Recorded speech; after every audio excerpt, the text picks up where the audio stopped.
നമസ്കാരം. Media vision വാർത്തകളിലേക്ക് സ്വാഗതം. ലോക മുട്ട ദിനാചരണത്തിന്റെ ഭാഗമായി കർഷക സംഗമവും കർഷക ചന്തയും കീഴയൂരിൽ സംഘടിപ്പിച്ചു. കൊയിലാണ്ടി മുൻ കൗൺസിലർ VT സുരേന്ദ്രൻ ഉദ്ഘാടനം ചെയ്തു. പൗൾട്രി കർഷക ഗ്രൂപ്പ് ലോക മുട്ട ദിനാചരണവും കർഷക സംഗമവും കർഷക ചന്തയും നമ്മുടെ കീഴരിയൂർ സൗഹൃദ കൂട്ടായ്മ ഹാളിൽ സംഘടിപ്പിച്ചു. മുൻ കൊയിലാണ്ടി നഗരസഭാ കൗൺസിലർ സുരേന്ദ്രൻ VT ഉദ്ഘാടനം ചെയ്തു.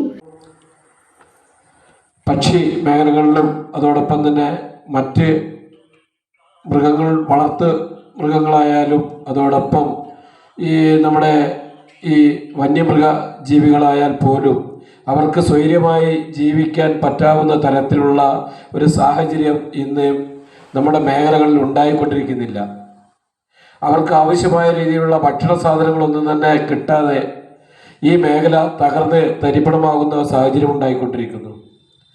ഇവിടെ അധ്യക്ഷൻ പറഞ്ഞതുപോലെ ഇവരുടെ ഈ പക്ഷി മൃഗാദി മേഖലകളിലൊക്കെ തന്നെ അവർക്ക് ആവശ്യമായ ഭക്ഷണം കിട്ടാത്ത സാഹചര്യം വരുമ്പോൾ അവരുടെ ഉൽപ്പന്നങ്ങളും അതോടൊപ്പം തന്നെ അവരുടെയൊക്കെ തന്നെ ഈ സാഹചര്യങ്ങളിൽ അവർ കുറഞ്ഞു വരുന്ന ഒരവസ്ഥയിലേക്ക് മാറിപ്പോകുന്നുണ്ട്. ഈ ഒരു മേഖല വളർന്ന് പന്തലിപ്പിക്കുന്നതിന് വേണ്ടിയിട്ടാണ് ലോക മുട്ട ദിനാചരണ പരിപാടിയുമായിട്ട് ഈ പൗൾട്രി കൾച്ചർ ഫോറത്തിൻ്റെ ആഭിമുഖ്യത്തിൽ കീഴരിയൂരിൽ പ്രത്യേകിച്ചും M. കുട്ടിയാലിയുടെ നേതൃത്വത്തിൽ നടക്കുന്ന പരിപാടി. General secretary M. കുട്ടിയാലി ചടങ്ങിൽ അധ്യക്ഷത വഹിച്ചു. Farmers association central committee general secretary KM. Suresh Babu മുഖ്യപ്രഭാഷണം നടത്തി. കർഷകർ ഉപജീവനം നയിച്ചുകൊണ്ട് കോഴി വളർത്തിയും പശു വളർത്തിയും ഉൽപ്പാദന രംഗത്ത് കേരളത്തിലെ ആയിരക്കണക്കിന് കുടുംബങ്ങൾ ജീവിക്കുന്നുണ്ട്.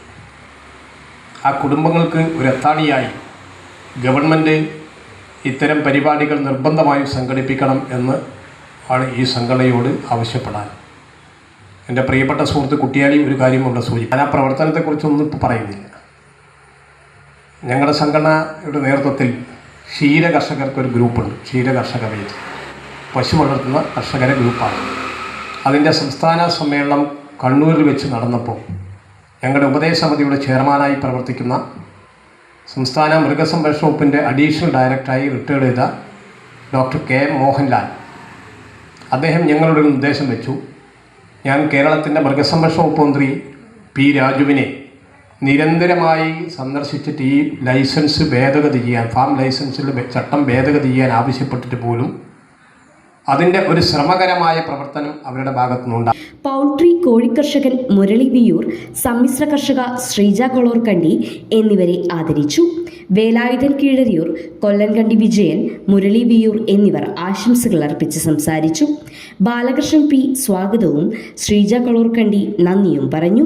പൗൾട്രി കർഷകരെ തൊഴിലുറപ്പ് പദ്ധതിയിൽ അംഗീകരിക്കണമെന്നും കോഴിത്തീറ്റയ്ക്ക് സബ്സിഡി ഏർപ്പെടുത്തണമെന്നും യോഗം ആവശ്യപ്പെട്ടു. News bureau, media vision, Perambra.